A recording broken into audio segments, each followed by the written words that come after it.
So what's going on in the workforce? It's changing.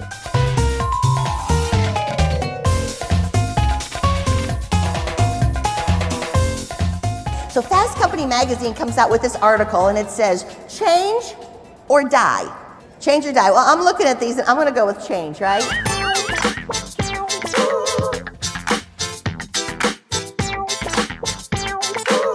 So is life hard? I want you to think about it. Are people hard? Is life tough for you right now? Because if you believe it's hard, if you believe it's tough, if you believe change is overwhelming, that's what's going to come to you every day, no matter what it looks like. It could be the best day of the week, and you're still going to find out what's bad about it. Do you know people like that? They didn't come to the conference, I bet, right? Yeah. So how we see the world affects our change meter. Because what we're finding out is that people who are adaptable, people who are flexible, people who are engaging and get excited about work are people that are happy. Happy. Are there any happy people in here today? Let me hear. Whoa! Yeah. So we're starting to see that if you look at the world and you believe that there's opportunity, if you look at the world and you see your team as people that are there to help you, then you're seeing the world in a way that's open and you can deal with change. And so we have to realize we have a choice. We have a choice in how we see the world. Well, they started studying happiness, okay? This is a true story. Actually, Harvard University, you heard this. Harvard University started studying happiness because guess what they discovered at Harvard? They discovered that these kids at Harvard are not happy. Actually, they're depressed. We study people who needed medication. So we know what depression looks like, but what does happiness look like? So Harvard started doing a study. Sean Akers is one of the guys who's in charge. He's got TED videos on happiness. And what they discovered was, number one, you have to make a gratitude list. You have to begin to start your day with an attitude of gratitude.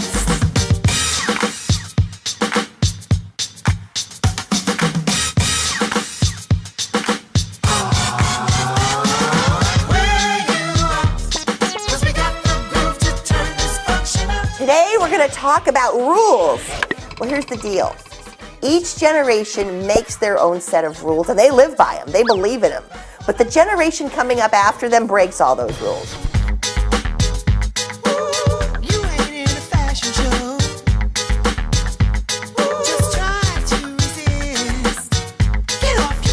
So let me tell you a little bit about you, Gen X, and I hope I don't get you upset because I love you, because you're the most creative and the most innovative of all the generations. You like to get the job done, but you like to get it done fast because you want to get on with your life. So here you are managing two generations that want a relationship. And lastly, we have Gen Y. And Gen Y is kind of crazy on social media. This is a generation, these are people that are 30 and under, and they love mixing it all up. So we have a generation that comes in that wants to be trained and they want motivation. I just spoke to the US Army, 6 weeks of boot camp. They don't just say, hey, you're a soldier, a week, on the job training, here's a gun. They train them. 6 weeks of this, then you go into a specialty, and it could be 2 years of training, okay?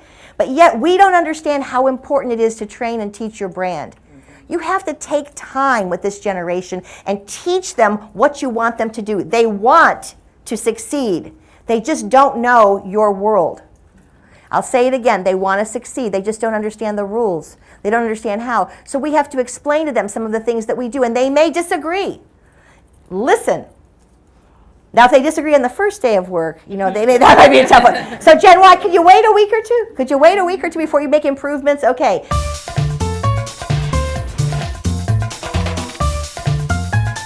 Gen X says share it. It's not for me, it's for you to enjoy. And we began to share our information, share our files. They changed the way we do everything.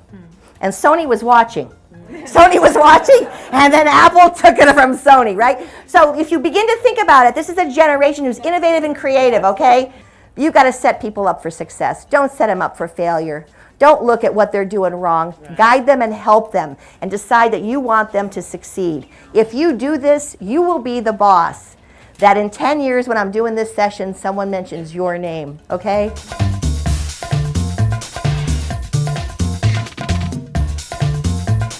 By 2025, 75 to 80% of the workforce will be Gen Y or younger. So we need to think about training and not rolling our eyes, not getting frustrated. Before I get into anything on Trudy, did you know that 50% of the world is under the age of 30? Maybe not in the United States, certainly not in this room. I was looking. Baby boomers, I was looking. I didn't see too many. 50% of the world is under the age of 30. So what? So yeah, that means a lot. You need to remember this. All of you need to remember this because this is our future. The train has left the station and it ain't going back. More people are on Facebook that were on the entire planet 200 years ago. How many people here are on Facebook? Good. Friend me. Open your phones. Friend me now. Karen McCullough. Just tell me where you met me. Right. How many people are on Twitter? You should be tweeting how awesome this is right now. Tweet away, right? I believe phones should be open when I speak. So baby boomers were in control for so long because nothing changed as far as technology was concerned. We had lots of social changes going on, but technology stayed the same. So baby boomers are having a hard time. They're having a hard time with the generations coming in and the change. Baby boomers thought that Gen Y would change because they did. Was anybody in here a hippie? Oh yeah, now in Galveston they admit it. No one admits it in Houston. Galveston, they're all here right now. The hippie, yeah, right there. Think back to those days of make love not war, hippie, long hair, tie-dye, Birkenstocks. One day the hippie sees a friend reading the Wall Street Journal and notices stockbrokers make millions.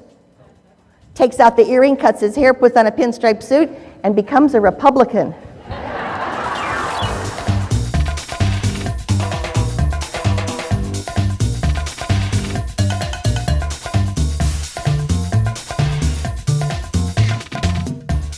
What is it about you that makes you different? What talents, what skills do you bring to your job every day that really make you valuable and important? First, we learn to respect you. So it's coming to work on time, it's appropriate dress, it's being polite and really showing your interest in engagement in work. After respect comes trust. We have to build on that. And after we trust you and we respect you, then we value you. I'd like you to rethink your value. So today I'm asking you guys, so what's your word? If we were going to ask you to sum up what you sell in like one word or less, what would it be?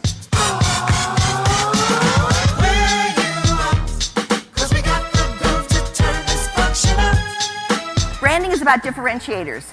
So you're all sitting here, we've got meeting planners here, we've got suppliers here. You're all the same in some ways, but there's something about you that's different. What is that one thing? What is it about you that's different from everybody at your table? You gotta know. There is no doubt we'll wear you out. Ooh, no doubt about it. Ooh, you can't live without it. Ooh, when you get in the groove, you've got no choice, damn it. We're in a place today where we want more. We're in a place today that I think is very, very exciting because it's our time. It's our time to put together our talents. It's our time to tap into our personality. And it's our time to share that. We buy products and services, but we attach ourselves, this is really important, to people. Today more than ever, we connect. The name of this meeting, the name of this, we connect with people. So here's the deal, guys. You already have a brand. Did you know that? And would you like to find out what it is? I created a process. I work with a lot of engineers and they want a branding process. So I came up with the 4 Ds: discovery, design, distribution, and delivery, okay?